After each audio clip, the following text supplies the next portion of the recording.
जय श्री राम दोस्तों, मैं हूं उत्कर्ष, आपका स्वागत करता हूं आपके यूट्यूब चैनल में।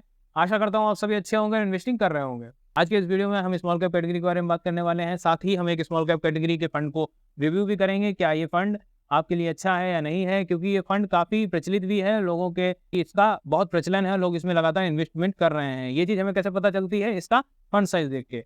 तो हर एक पॉइंट को हम समझने वाले हैं, क्या फंड साइज का यहाँ पे माजरा रहता है, कितना फंड साइज जरूरी है हमारे लिए देखना, सब चीज़ को समझेंगे। तो वीडियो को पूरा देखें, लास्ट तक देखें। शुरू करते हैं आज का video.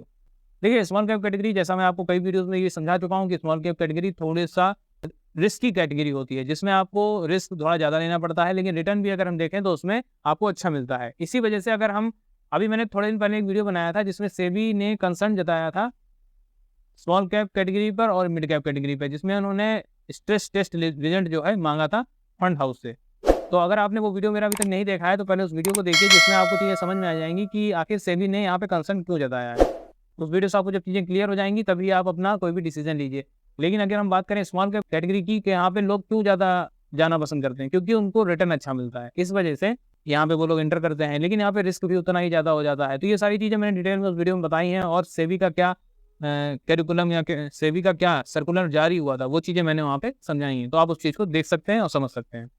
Small cap category risk के साथ अच्छा रिटर्न भी देती है। तो वैसे ही आज की वीडियो में हमने एक जो यहाँ पे फंड रखा है वो काफ़ी प्रचलित है, जिसका नाम है Nippon India small cap fund direct plan growth. ये फंड काफ़ी प्रचलित है लोगों में। अगर हम इसके फंड साइज़ की बात कर लेते हैं तो इससे आपको ये चीज़ अंदाज़ा लग जाएगा कि ये काफ़ी ज़्यादा लोगों में एक अट्रैक्शन का कारण बना हुआ है। अगर इसके फंड साइज़ की बात करें तो 45,749 करोड़ का इसका फंड साइज़ हो जाता है। तो एक बड़ा और ब्रॉड फंड साइज़ यहाँ पे हो जाता है। लेकिन वाक़ई क्या ये फंड अच्छा है? ये चीज़ें जो लोग इसमें इन्वेस्ट कर रहे हैं, तो क्या ये सही में इन्वेस्ट करने लायक है? वो हम समझेंगे आज की वीडियो में। ये फंड शुरू हुआ था जनवरी 2013 में, 11 साल कंप्लीट हुए हैं इस फंड को। तो 11 साल के डेटा को एनालाइज़ करने के बाद यहाँ पे एग्ज़िट रेट 1% का लगता है इसका। लास्ट डबल 1 साल में ये अपने इन्वेस्टर्स का पैसा कर रहा है। ये सब चीज़ें अच्छी हैं, सही हैं।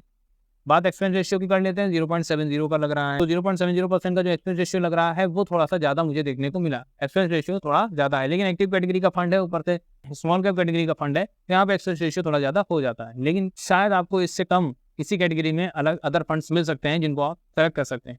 लेकिन इस फंड की बात करें तो अभी तक तो बातें सारी सही समझ में आई हैं। आपका पैसा डबल भी 1 साल में कर रहा है। रिटर्न वाइज़ अच्छा परफॉर्मर है, बट डाउनसाइड प्रोटेक्शन अच्छी देखने को नहीं मिलती है। क्योंकि जब हम स्मॉल कैप में इन्वेस्ट करते हैं तो हमें हर तरीके की चीज़ों को देखना पड़ता है। एक तो हम रिस्क ले रहे हैं स्मॉल कैप कैटेगरी में, उसके बाद अगर हमें ये चीज़ दिखती है कि डाउनसाइड प्रोटेक्शन अच्छी नहीं है, तो हमारा रिस्क और ज़्यादा बढ़ जाता है। तो इसीलिए ये सब चीज़ें इंपॉर्टेंट हो जाती हैं देखना।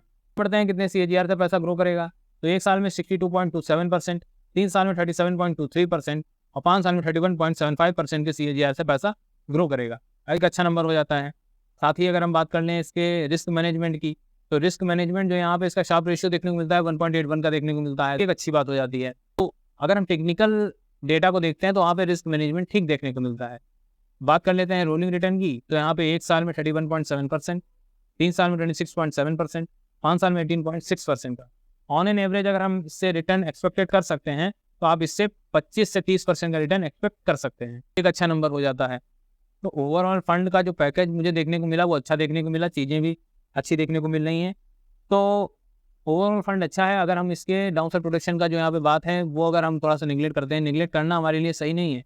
लेकिन क्योंकि हम यहाँ पे इसका जो टेक्निकल पॉइंट है उसको भी देख चुके हैं, उसके हिसाब से एवरेज इसका रिस्क मैनेजमेंट है जो कि ठीक हो जाता है। दूसरा, जब आप यहाँ पे इन्वेस्ट कर रहे हैं तो थोड़ा सा रिस्क लेके ही इन्वेस्ट कर रहे हैं, तो ये सब चीज़ें देखने की बात हो जाती है। स्मॉल कैप की कैटेगरी है तो रिस्क तो बनता ही है। एक और बात हो जाती है, जब हम फंड के लास्ट में पहुंच चुके हैं, तो एक और बात हो जाती है जो आपको जानने योग्य बात है, कि अगर आप इस फंड में वन टाइम इन्वेस्टमेंट चाहते हैं तो वहाँ पे आपको थोड़ा सा निराश होना पड़ेगा, क्योंकि फंड हाउस ने वन टाइम इन्वेस्टमेंट को ब्लॉक किया हुआ है। आपको अगर इन्वेस्टमेंट करनी है तो आप एसआईपी से स्टार्ट कर सकते हैं, वन टाइम इन्वेस्टमेंट अभी अवेलेबल नहीं है। तो ये था हमारा आज का फंड, जिसको हमने पूरी तरीके से रिव्यू किया, आपके सामने सारा डेटा रखा है। अब आपको पूरे फंड में क्या-क्या चीज़ें अच्छी लगी हैं, क्या-क्या चीज़ें खराब लगी हैं, जानकारी कैसी लगी है, कमेंट बॉक्स में ज़रूर बताइएगा। पसंद आया है तो लाइक करिए, चैनल को सब्सक्राइब करिए, नोटिफिकेशन बेल को जरूर दबा दीजिएगा, जिससे आपको नए वीडियोज़ का नोटिफिकेशन मिल जाएगा। और ये बात जरूर ध्यान रखिए, क्योंकि स्मॉल कैप का फंड है, रिस्क ज़्यादा है और आप एक साथ वन टाइम इन्वेस्टमेंट नहीं कर सकते हैं, एसआईपी में ही शुरुआत कर सकते हैं। तो फंड पसंद आया है तो एसआईपी की शुरुआत करिए। मिलते हैं नेक्स्ट वीडियो में। धन्यवाद।